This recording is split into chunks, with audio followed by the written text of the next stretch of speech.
హల్లెలూయా హల్లెలూయా హల్లెలూయా.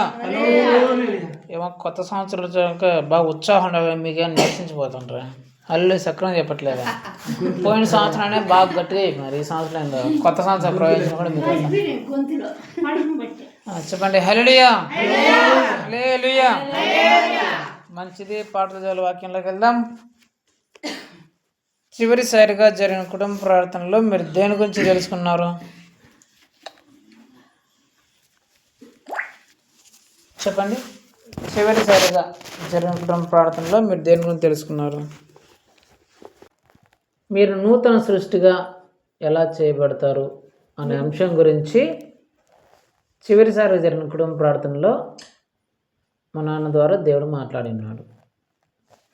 మీరు కొత్త సంవత్సరంలో కొత్తగా మీరు మార్చబడాలంటే ఎప్పుడు మార్చబడతారు, ఎలా మార్చబడతారు అనేది నిన్న జరిగిన కుటుంబ ప్రార్థనలో దేవుడు తెలియజేస్తున్నాడు.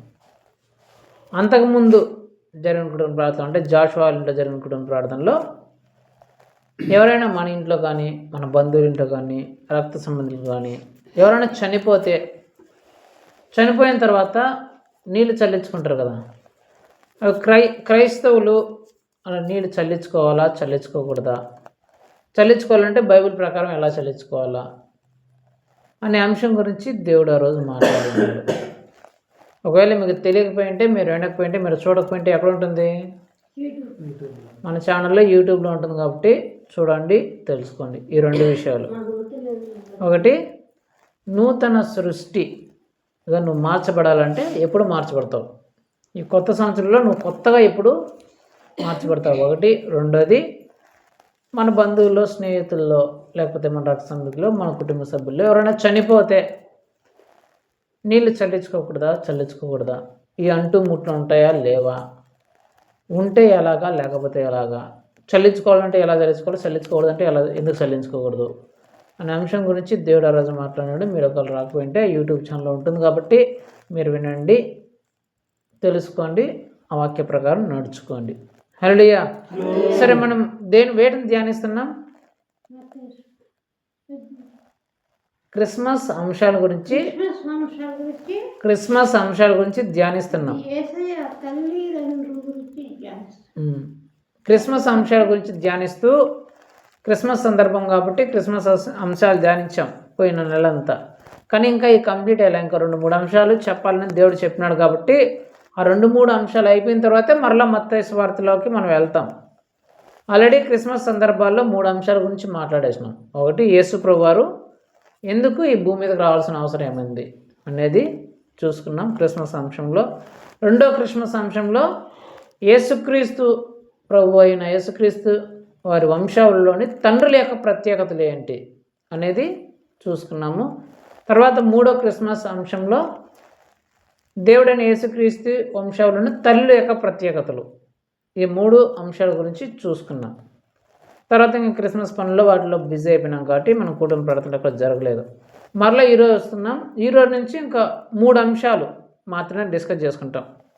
ఈరోజు ఒక అంశము, ఇంకా జరగబోయే కుటుంబ ప్రార్థనలో ఇంకో అంశము, ఆ తర్వాత ఇంకో అంశం క్రిస్మస్ అంశాన్ని చూసుకొని ఆ తర్వాత మళ్ళీ క్రిస్మస్ అంశాలు అక్కడితో ముగించేసి మరలా మత్తయి సువార్త ఎక్కడైతే మనం నిలిపేసినామో దాని నుంచి కంటిన్యూ చేస్తాం.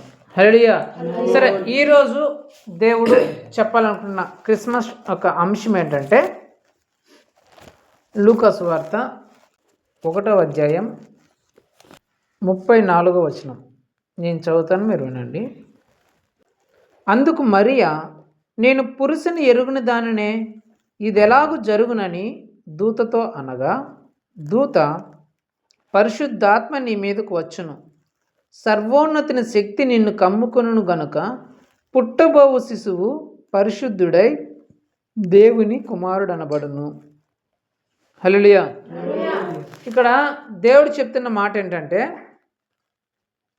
మరియా అడుగుతుంది, యేసు ప్రభువారు పరిశుద్ధ తండ్రి అయిన దేవుడు దేవదూత వచ్చి మరియమ్మ దగ్గరికి, పరలోకం నుంచి దేవదూత వచ్చి, మరియా నువ్వు గర్భవతివై కుమారుని కంటావు అని అంటే, మరియా ఏమంటుంది?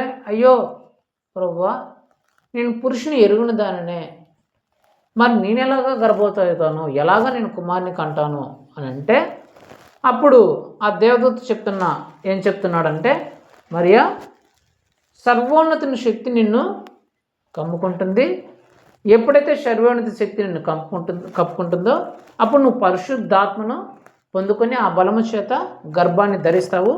పుట్టబోయే బిడ్డ పరిశుద్ధమైన బిడ్డగా ఉండి దేవుని కుమారుడు అనబడతాడు అని చెప్పబడింది, రాయబడింది. ఈ అంశం నుంచి దేవుడు ఏం మాట్లాడాలనుకుంటున్నాడంటే, మనము యేసు ప్రభు వారిని బైబిల్లో చూస్తే 2 రకాలుగా పిలుస్తారు. యేసు ప్రభు వారిని 2 రకాలుగా పిలుస్తారు. ఆ దేవదూతల సమూహం కావచ్చు, లేకపోతే ప్రజలు కావచ్చు, జన సమూహం కావచ్చు, లేకపోతే యేసు ప్రభు గురించి అక్కడ మాట్లాడిన మాటలు కావచ్చు. రెండు మాటలు మనకు ఖచ్చితంగా వినిపిస్తాయి. ఒకటి ఏంటంటే దేవుని కుమారుడు. ఏంటి? దేవుని కుమారుడు. ఇప్పుడు చెప్పినట్టు ఆయన దేవుని కుమారుడు. ఇంకా సిలువలో వేసినప్పుడు నువ్వు దేవుని కుమారుడు అయితే దిగురా అంటారు. రకరకాల సందర్భంలో నువ్వు దేవుని కుమారుడు అయితే రా, నువ్వు దేవుని కుమారుడు, నువ్వు దేవుని కుమారుడు అని చెప్పే మాటలు మనం రకరకాలుగా వింటాం. రెండోది ఏంటి? మనుష్య కుమారుడు. ఏంటి? మనుష్య కుమారుడు. మనుష్య కుమారుడు అనే మాట కూడా చాలా దగ్గర ఉంటాం. నేను మనుష్య కుమారుడు తన దూతల మహిమ చేత రాబోతున్నాడు, మీరు చూస్తారు. మనుష్య కుమారుడు అని కూడా బైబిల్లో రకరకాల చోట్ల రాయబడింది. ఇక్కడ రాయబడింది దేవుని కుమారుడు అని రాయబడింది. మనుష్య కుమారుడు అని కూడా చాలా చోట్ల చెప్పబడింది. మరి వీటి రెండింటికి అర్థం ఏంటి? దేవుని కుమారుడు ఏంది, మనుష్య కుమారుడు ఏంది? ఇది చాలా మనం తెలుసుకోవాల్సిన అంశము. ప్రతి ఒక్కరూ అసలు ఈ దేవుని కుమారుడు అంటే ఏంటి? చాలామంది ఏమంటారు, దేవుని కుమారుడు అంటే ఈయన దేవుని పుట్టినోడు, అంటే ఈయన పైన ఎవరో దేవుడు ఉన్నాడు, ఈయన దేవుని కుమారుడు. దేవుని కుమారుడు ఇప్పుడు ఉన్నాడు. ఎవరు కుమారుడు నువ్వు? మీ నాన్న పేరు ఏం పేరు? మీ నాన్న పేరు ఏపురా? అది వెంకటాచలపతి కుమారుడు వీడు. అంటే వీడు వెంకటాచలపతి కుమారుడు అంటే వీళ్ళ నాన్న ఉన్నాడనే కదా.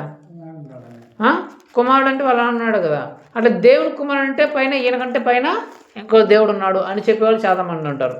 యేసు ప్రభును దేవుని కుమారుడు అన్నాడు అంటే ఈయన కుమారుడు, తండ్రి ఎవరో ఉన్నారు, దేవుడు ఎవరో ఉన్నారు, ఈయన దేవుడు కాదు అని చెప్పేవాళ్ళు చాలామంది ఉన్నారు. ఉన్నవాళ్ళు చాలా మస్తుగా ఉన్నారు చెప్పేవాళ్ళు. ఈయన దేవుడు కాదు, ఈయన కుమారుడు, ఈయన పైన దేవుడు ఉన్నాడు అని చెప్పేవాళ్ళు చాలామంది ఉంటారు. మనుష్య కుమారుడు అని చెప్పినప్పుడు ఈయన మనిషి పుట్టినాడు, దేవుడు ఎట్లా అవుతాడు? మనిషి కుమారుడు. మీ బైబిల్లో చెప్తుంది చూడండి, ఈయన మనిషి కుమారుడు అంటే మీరేం దేవుడు అంటారు అని చెప్పేవాళ్ళు ఉన్నారు. మనిషి కుమారుడు అంటే ఈయన మనిషి కుమారుడు అని పిలుచుకున్నాడు, మనిషి కుమారుడు అని చెప్తున్నాడు, మీరు దేవుడు అంటున్నారు అని చెప్పేవాళ్ళు ఉన్నారు. దేవుని కుమారుడు అంటే చూడు, దేవుని కుమారుడు అంటే ఈయన కాదు దేవుడు, ఈయన దేవుని కుమారుడు అంతే. అలాంటి వాళ్ళు అన్నిళ్ళు ఉండరు, క్రిస్టియన్లు కూడా చెప్తారనమాట ఆ మాటలు. చాలామంది మన బైబిల్లో యెహోవా సాక్షులు అనే వాళ్ళు ఉన్నారు. వాళ్ళు ఏంటంటే దేవుని కుమారుడు ఆయన దేవుడు కాదు, కుమారుడు ఆయన దేవుడు ఇంకా ఆయన ఉన్నాడు అని చెప్పేవాళ్ళు ఉంటారు. మనిషి కుమారుడు ఆయన మనిషి, దేవుడు కాదు అని చెప్పేవాళ్ళు చాలామంది ఉంటారు. మరి దేవుని కుమారుడు ఏంది, మనుష్య కుమారుడు ఏంది మనకు క్లారిటీగా తెలియకపోతే నిన్ను అడిగితే నువ్వేం చెప్తావు? నీ బైబిల్లో యేసుప్రభునే మీరేమో దేవుడు ఆయన ఒక్కడే దేవుడు, ఇంకొక దేవుడు లేడు అంటారు కదా, గొప్పలు చెప్పుకుంటారు కదా, బిల్లపులు కొడతారు కదా.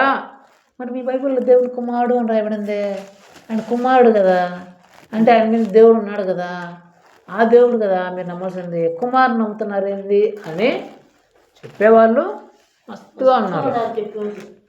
ఇంకా చెప్పేవాళ్ళు యేసుప్రభుని మీ బైబిలే మనుష్య కుమారుడు అనింది, మేము కాదు మా చెప్తాంటదే, మీ బైబిలే కదా మనుష్య కుమారుడు అనింది, మరి మీరు దేవుడు అంటున్నారే, ఆయన మనుష్య కుమారుడు ఈయనే, మనిషికి పుట్టిన కుమారుడు ఈయనే, మళ్ళీ దేవుడు అంటారంటే మీరు మీ బైబిల్ కదా చెప్పింది, మేమేమైనా చెప్తానమ్మా, మీ బైబిల్ కదా అనింది, మీరేం దేవుడు అంటారే అని చెప్పేవాళ్ళు చాలామంది ఉన్నారు. రే వాక్యం చెప్తావా వాక్యమా? చూడు పక్క క్రమశిక్షణ చెప్తే చిన్న పెద్దది ఏది తేడాలే, వాగిపోతున్నట్లే చెప్పేటప్పుడు అనుకుంటే దాన్ని దీన్ని చూసుకుంటాడు పని. పెద్ద అయితే మళ్ళీ చదువులే బైబిల్, ఇప్పుడు భలే చదివేసాడువి.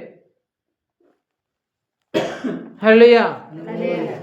ఇక్కడ 2 అంశాలు మనం కరెక్ట్గా తెలుసుకోవాలి. అసలు దేవుని కుమారుడు అంటే ఏంది, మనుష్య కుమారుడు అంటే ఏంది?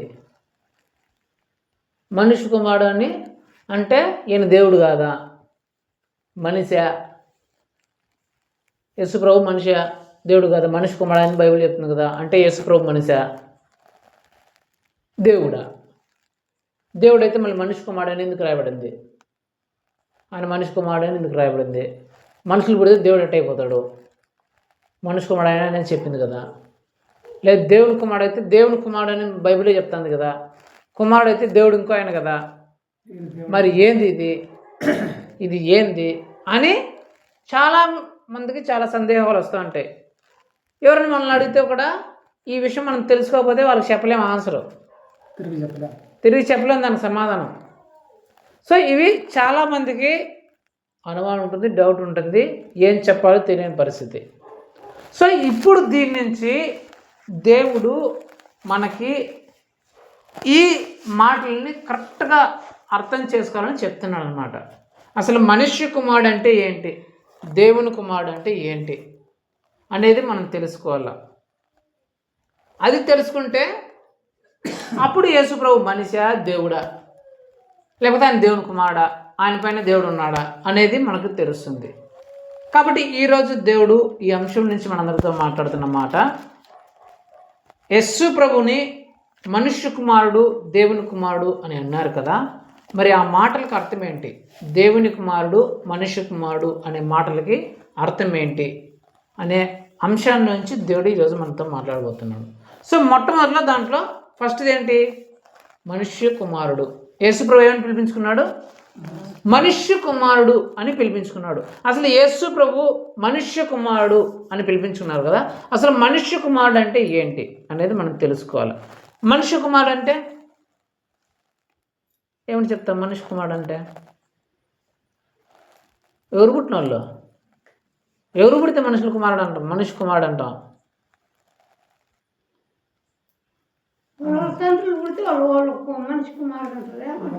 ఎవరు పుడతా? జంతువులు పుడితే మనిషి కుమారుడు అంటారా? ఎవరు పుడితే? అదే నేను చెప్తాను, అంతే అడిగింది, అంతే అడిగింది. మనిషి కుమారుడు ఎప్పుడంటాం? మనిషి కుమారుడు ఎప్పుడంటామో? మనుషులు పుడితే మనిషి కుమారుడు అంటారు, అంతే కదా. జంతువులు పుడితే జంతువుల పిల్లలు అంటారు, పక్షులు పుడితే పక్షుల పిల్లలు అంటారు. ఇప్పుడు మనిషి కుమారుడు అంటే అర్థము మీరు చెప్పినారు ఇప్పుడే, మనుషులకు పుట్టిన వాళ్ళు. మనుషులు అంటే స్త్రీ పురుషునికి పుట్టిన వాళ్ళు, స్త్రీ పురుషుని కలయిక వల్ల పుడితే మనుష్య కుమారుడు అంటారు, మనిషికి పుట్టిన వాళ్ళు అంటారు.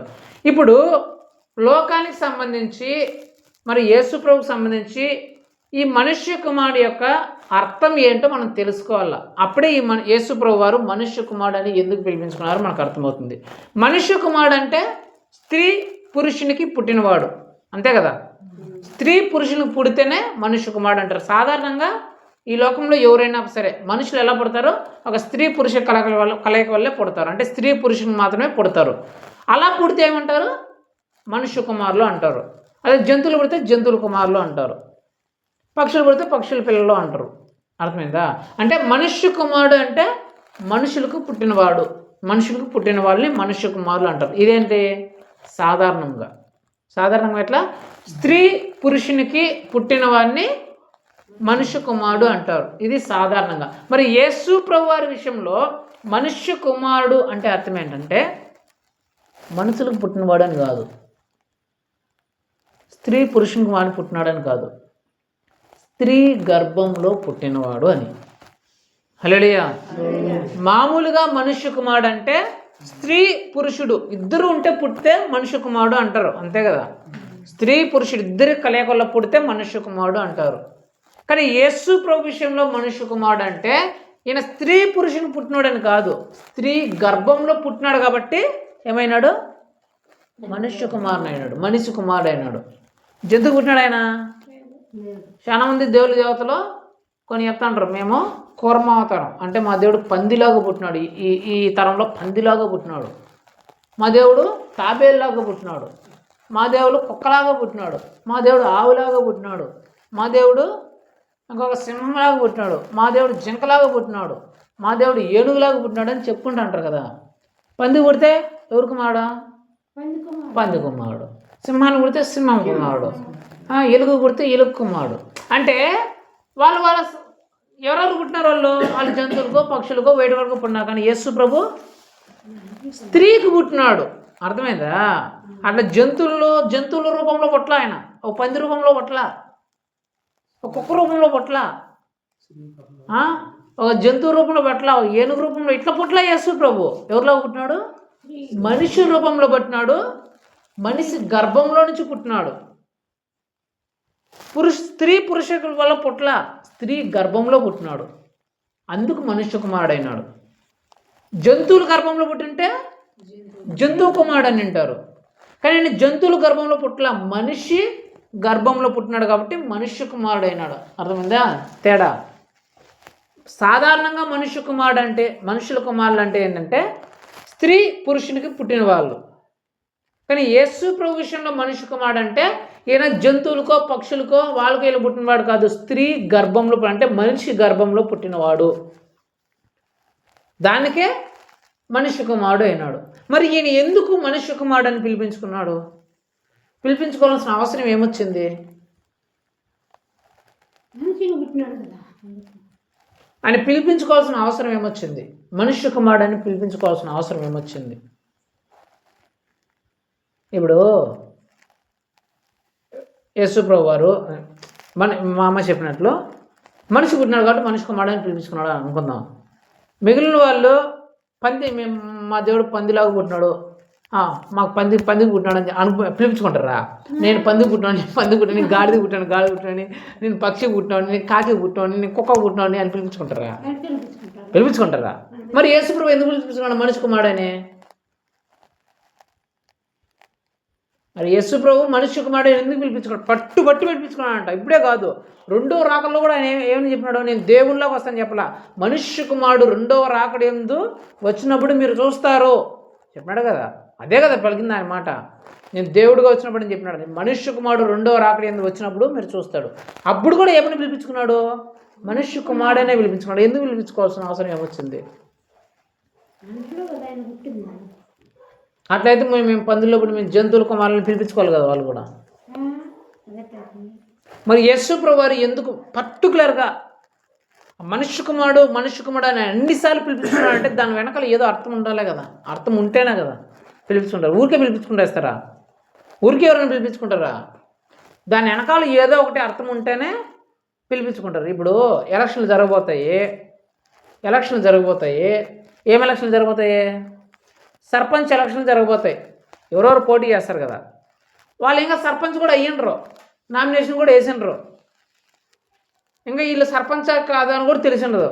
కానీ ఊర్లో ఏమేమి ప్రచారం చేసుకుంటారు? సర్పంచ్, నేను సర్పంచ్ అని ప్రచారం చేసుకుంటారు లేదా? ఎందుకు? ఆ సర్పంచ్ అనే అట్లా బలంగా అది చెప్పుకుంటే దాని వెనక ఒక అర్థం ఉంది. ఏంటి? నేను సర్పంచ్ కావాలా అనుకుంటున్నాను అని ఒక బలమైన కారణం ఉంది కాబట్టి నేను సర్పంచ్ అని తెలియజేసుకుంటారు. యేసు ప్రభు వారు కూడా నేను మనుష్య కుమారుడు అని చాలాసార్లు రాపించుకున్నాడు కదా. అదేదో ఉట్టి మాట అయితే ఒకసారి చెప్పేసి వదిలేసి ఉంటాడు. కానీ ఎన్నిసార్లు మనుష్య కుమారుడు అని రాయబడి ఉంటుందో. రెండో రాకడలో కూడా మనుష్య కుమారుడనే పిలిపించుకున్నాడు అంటే ఖచ్చితంగా ఏదో రీజన్ ఉంటుంది కదా. ఏదో ఒక బలమైన కారణం ఉంటేనే కదా పిలిపించుకుంటాడు. మామూలు సాధారణ మనిషి కుమారుడు అంటే అట్లా కాదు కదా. ఇప్పుడు పుట్టిన వాళ్ళందరూ మనుషులు పుట్టిన వాళ్ళే. బైబిల్ ఉండే మనుషులందరూ వాళ్ళు ఏమన్నా జంతువులకి, చెట్లకి, రాళ్ళకి, గుట్టలకు పుట్టినారా? లేదు కదా. వాళ్ళందరూ ఎవరు పుట్టిన వాళ్ళు? మనుషులు పుట్టిన వాళ్ళే. కానీ యేసు ప్రభువారే పర్టికులర్గా నేను మనుష్య కుమారుడు అని చెప్పేసి ఎన్నోసార్లు ప్రకటిస్తున్నాడు, చెప్తున్నాడు అంటే దాన్ని వెనకాల ఒక బలమైన కారణం ఉందనే కదా. ఎందుకు పిలిపించుకున్నాడు అనేది మనం తెలుసుకోవాలి. మనుష్య కుమారుడు అని ఎందుకు వచ్చిందో అర్థమైంది కదా. యేసు ప్రభు విషయంలో ఎందుకు వచ్చిందంటే ఆయన వచ్చే జంతువుకో, రాయికో, రప్పకో, పక్షికో, ఇంకో దేనికో పుట్ల, మనిషికి పుట్టినాడు. మనుషుల కలయిక వల్ల పుట్ల అంటే స్త్రీ పురుషుల వల్ల పుట్ల, స్త్రీకి పుట్టినాడు, మనిషికి పుట్టినాడు అంతే. స్త్రీ మగవాళ్ళకి ఆడవాళ్ళకి కలిస్తే పుట్ల ఆయన. స్త్రీ గర్భంలో అంటే ఆడవ్యక్తికి పుట్టినాడు కాబట్టి, మనిషికి పుట్టినాడు కాబట్టి మనుష్య కుమారుడు అయ్యాడు. అర్థమైందా? మరి ఎందుకు మనుష్య కుమారుడు అని పర్టికులర్గా పిలిపించుకున్నాడు అంటే ఒకటి, అది ప్రవచనంగా చెప్పబడింది. ఎలాగా? ప్రవచనంగా చెప్పబడింది. యేసు ప్రభువారు ఈ భూమి మీదకి రావడం గల కారణంలో ఒక ముఖ్య కారణం ఏంటి?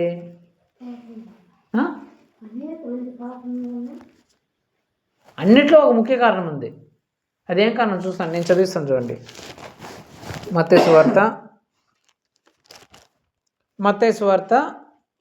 5వ అధ్యాయం 17వ వచనం. ధర్మశాస్త్రమునైనను ప్రవక్తల వచనములనైనను కొట్టివేయ వచ్చుతనని తలంచవద్దు, నెరవేర్చుటకే గాని కొట్టివేయుటకు నేను రాలేదు.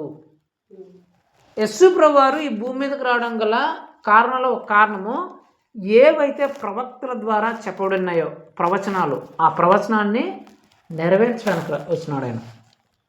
అంటే ప్రవక్తలు చెప్పినారనమాట, ఇలా జరుగుతుంది, ఇలా జరుగుతుంది, ఇలా జరుగుతుంది అని.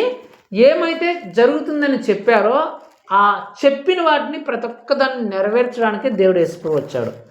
ఇప్పుడు యేసు ప్రభు వారు ఈ భూమి మీద మనుష్య కుమారుడు అని పిలిపించుకోవడానికి గల కారణం ఏంటంటే, అది ముందే చెప్పబడిన ప్రవచనం. ఏమని ముందే చెప్పబడింది? ఆయన మనుష్య కుమారుడుగా పుడతాడు అని ప్రవచనం ఎప్పుడో చెప్పబడిందంట. ఎప్పుడో చెప్పబడింది. ఎప్పుడు చెప్పబడింది తెలిసిన యెషయా ప్రవక్త చెప్తాడు. ఏమని? ఇదియో కన్యక గర్భవతి కుమారుని కనును, ఆయనకి ఇమ్మానుయేలు అని పేరు పెట్టుదురు అని యెషయా ప్రవక్త కూడా చెప్తాడు. ఏమని? కన్యక ఇక్కడ ఎవరు పుట్టింది? మరియమ్మకే కదా. మరియమ్మ కన్యకే కదా. ఆ కన్యక గర్భవతి కుమారుని కనును, ఆయనకి ఇమ్మానుయేలు పేరు పెడుదురని యేసు ప్రభు పుట్టక 200 సంవత్సరాల ముందే ప్రవచించాడు ఆయన. దేవుని ఆత్మపూర్ణుడై యేసు ప్రభువారు దేవుడు కన్యక గర్భంలో పుడతారు, ఆ పుట్టిన ఆ బాబుకి ఇమ్మానుయేలు అని పేరు పెడతారు అని యేసు ప్రభువారు పుట్టక ముందే ప్రవచించినాడు.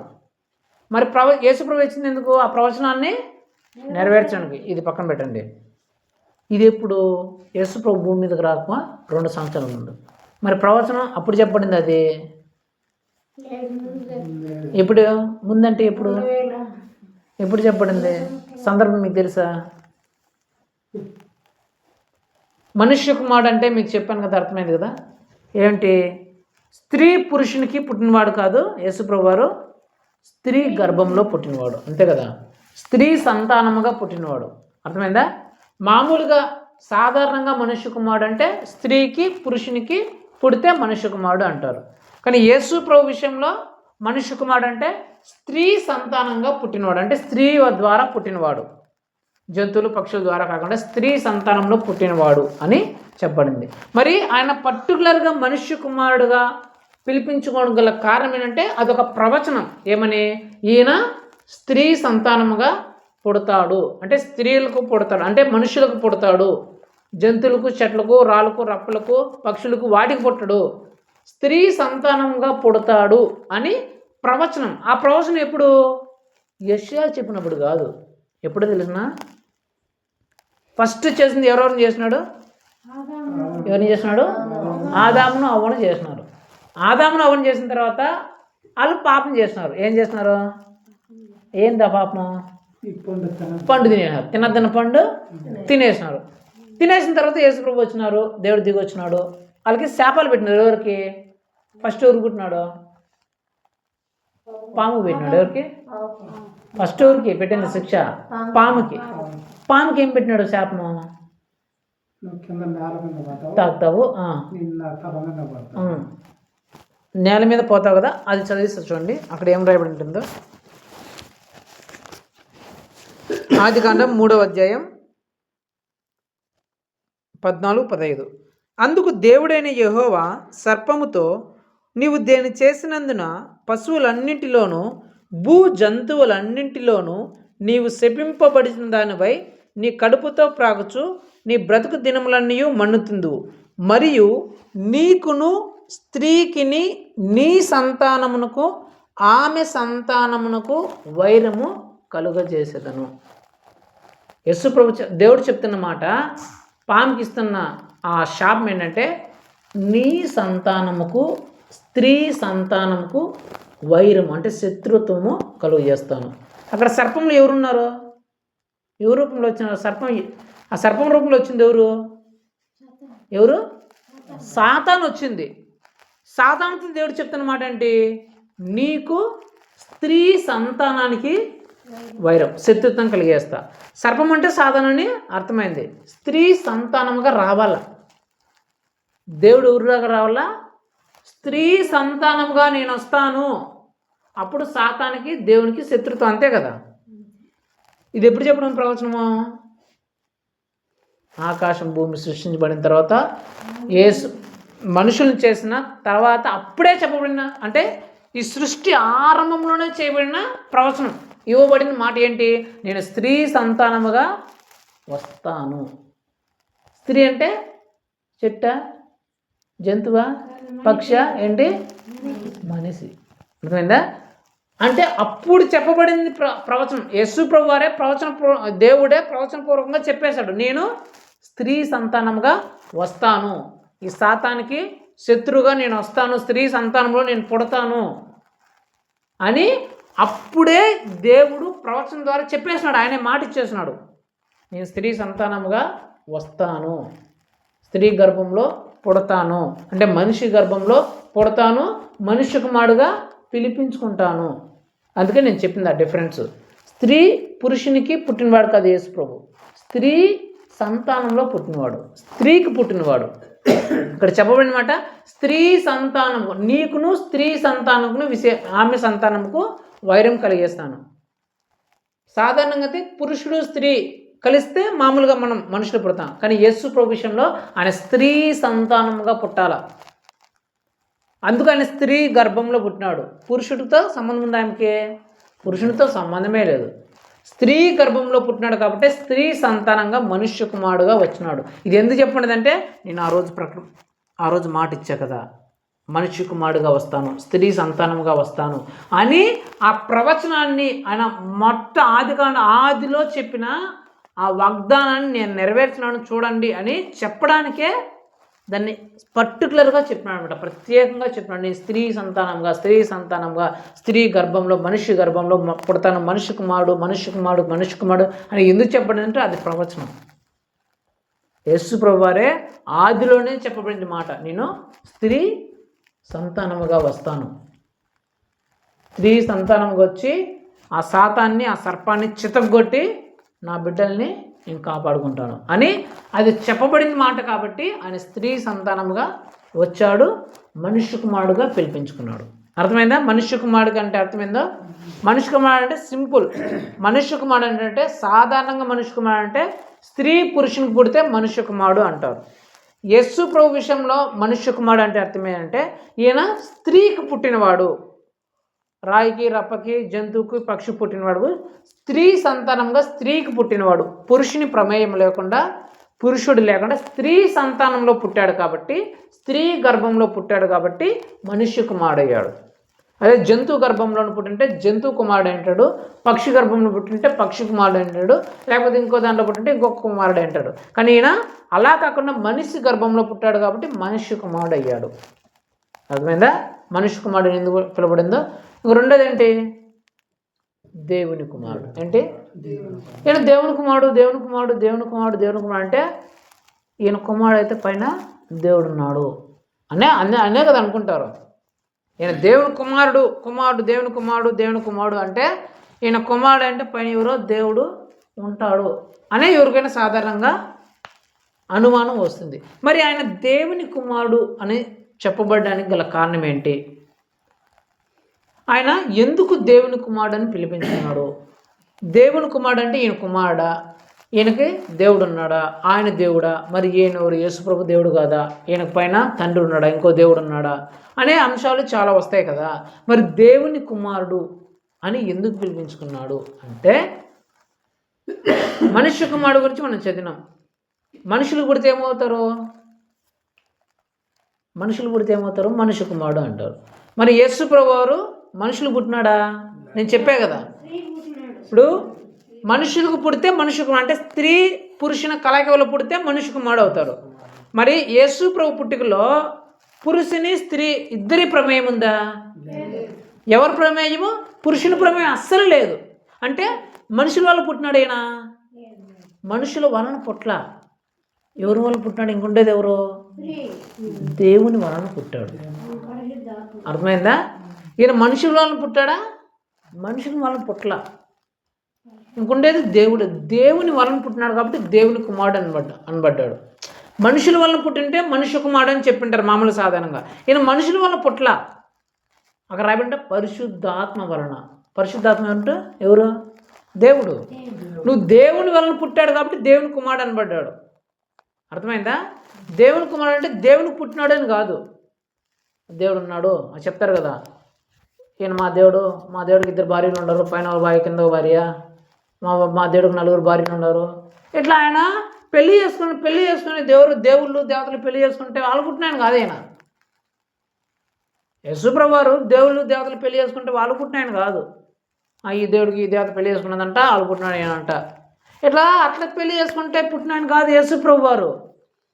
దేవుని కుమారుడు అని అంటే దేవునికి పుట్టినాడు, అక్కడ దేవుడు ఉన్నాడు, వాళ్ళు పెళ్లి చేసుకున్నారు, ఆ దేవుడు ఇంకో దేవతను పెళ్లి చేసుకున్నాడు, ఆ దేవునికి దేవత పుట్టినాడు ఈయన. అట్లా కావాలి యేసుప్రభువు వారు. దేవుని కుమారుడు అని అంటే అర్థమేంటే ఆయన మనుషులకు పుట్టినవాడు కాదు, మనుషుల వలన పుట్టినవాడు కాదు, మనుషుల కలయిక వలన పుట్టినవాడు కాదు, దేవుని వలన పుట్టినవాడు. మనుషుల వలన పుట్టితే మనుష్య కుమారుడు అంటారు. ఈయన మనుషుల వలన పుట్ల, దేవుని వలనే పుట్టినాడు కాబట్టి దేవుని కుమారుడు అని పిలిపించుకున్నాడు. అర్థమైందా? అంతే తప్ప పైన ఇంకోరో మనుషులు కాదు. ఈయన పరిశుద్ధాత్మ వలన అంటే దేవుని వలన పుట్టినవాడు. దేవుడే ఆయన వలనే ఆయనే పుట్టాడనమాట. ఏ మనుషుల ప్రమేయం లేదు అక్కడ. మనుషుల ప్రమేయం లేకుండా దేవుని వలన పుట్టాడు కాబట్టి దేవుని కుమారుడు అనబడ్డాడు. అదే స్త్రీ పురుషులు ఇద్దరి ప్రమేయం వల్ల పుట్టింటే మనుష్య కుమారుడు అని పిలువబడి ఉంటాడు సాధారణంగా. అలాగా మనుషుల ప్రమేయం లేకుండా, స్త్రీ పురుషులతో సంబంధమే లేకుండా పరిశుద్ధాత్మ వలన, పరిశుద్ధాత్మ చేత పుట్టబడ్డాడు కాబట్టే ఆయన దేవుని కుమారుడుగా పిలువబడ్డాడు. అర్థమైందా? రెండిటికి అర్థం మీరు బాగా తెలుసుకోవాలన్నమాట. మనుష్య కుమారుడు అంటే సాధారణ భాషలో మనుషులకు అంటే స్త్రీ పురుషులకి కలయిక వల్ల పుట్టినవాడు. కానీ యేసు ప్రభు విషయంలో మనుష్య కుమారుడు అంటే ఏంటంటే ఆయన స్త్రీకి పుట్టినవాడు. ఏ రాయికో రప్పకో జంతువుకో పక్షికో పుట్టినవాడు కాదు, స్త్రీకి అంటే మనిషికి పుట్టినవాడు మనుష్య కుమారుడు అయ్యాడు. మరి దేవుని కుమారుడు అంటే దాని అర్థం ఏంటంటే ఎవరో దేవుని దేవతలు పెళ్లి చేసుకుంటే పుట్టినాలని కాదు, మనుషుల ప్రమేయం లేకుండా దేవుని చేత పుట్టబడినవాడు అని. దేవుని చేత పుట్టబడ్డాడు, మనుషుల ప్రమేయం లేకుండా దేవుని చేత పుట్టబడినవాడు కాబట్టి దేవుని కుమారుడు అని అనబడ్డాడు. మరి ఈయనే దేవుడా లేకపోతే ఇంకొక దేవుడు ఎవరున్నా ఉన్నారంటే యెషయా ప్రవక్త గారు అదే చెప్తారనమాట. అదేనా ఏం చెప్తారంటే నేను చూడండి చదువుతాను వినండి. యెషయా 9వ అధ్యాయం 6వ వచనం. యెషయా గ్రంథము 9వ అధ్యాయం 6వ వచనం. ఏలయనగా మనకు శిశువు పుట్టెను, మనకు కుమారుడు అనుగ్రహింపబడును. ఎవరి గురించి రాయబడుతుంది? ఇది యేసుప్రభు వారి గురించే. పుట్టాడు కదా, ఆయన గురించి రాయబడుతుంది. ఏమంటే ఏలయనగా మనకు శిశువు పుట్టాడు, కుమారుడు అనుగ్రహించబడ్డాడు. ఎవరంటే ఆయన కుమారుడు. మనం దేవుని కుమారుడు అంటాం కదా, దేవుని కుమారుడు అంటాం కదా.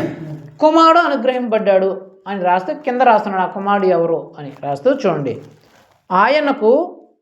ఆయన భూమి మీద రాజ్యభారముండును, ఆయన భుజము మీద రాజ్యభారముండును. ఆయన పేర్లు రాస్తున్నాడు.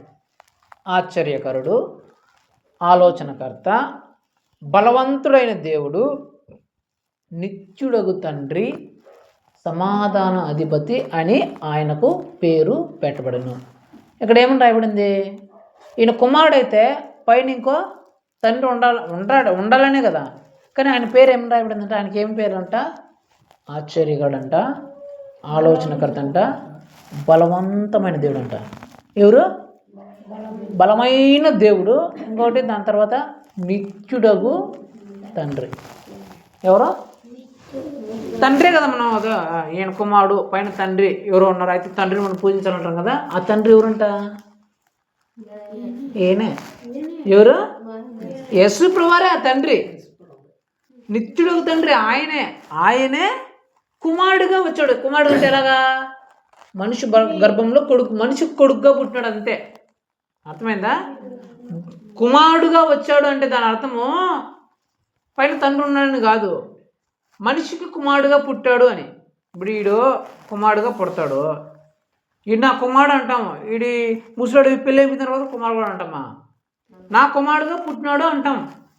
అర్థమైందా? అంటే దేవుడే మనిషికి కుమారుడుగా పుట్టాడు, మనిషికి బిడ్డగా పుట్టినాడు, మనిషికి కొడుకుగా పుట్టినాడు అని దాని అర్థం. అంతేగాని ఇక్కడ కొడుకున్నాడు, తండ్రి ఉన్నాడు, ఆయన ఇంకో తల్లిదండ్రులు ఉన్నాడని కాదు. ఆయన కుమారుడికి పుట్టాడంటే ఒక మనిషికి బిడ్డగా పుట్టినాడు, అది దాని అర్థం. దేవుడే ఒక మనిషికి బిడ్డగా పుట్టినాడు అనేది దాని అర్థం. అర్థమైందా?